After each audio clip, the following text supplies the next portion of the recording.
Sueñan las pulgas con comprarse un perro. Y sueñan los nadies con salir de pobres.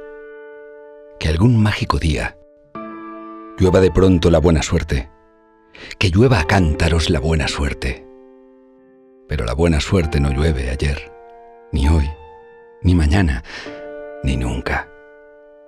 Ni en lloviznita cae del cielo la buena suerte, por mucho que los nadies la llamen, o aunque les pique la mano izquierda, o se levanten con el pie derecho, o empiecen el año cambiando de escoba. Los nadies, los hijos de nadie, los dueños de nada.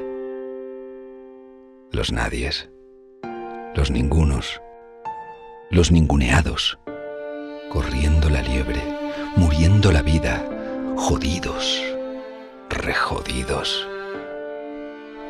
Que no son, aunque sean. Que no hablan idiomas, sino dialectos. Que no profesan religiones, sino supersticiones. Que no hacen arte, sino artesanía. Que no practican cultura, sino folclore. Que no son seres humanos, sino recursos humanos.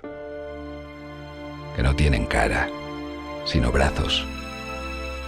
Que no tienen nombre, sino número. Que no figuran en la historia universal, sino en la crónica roja de la prensa local.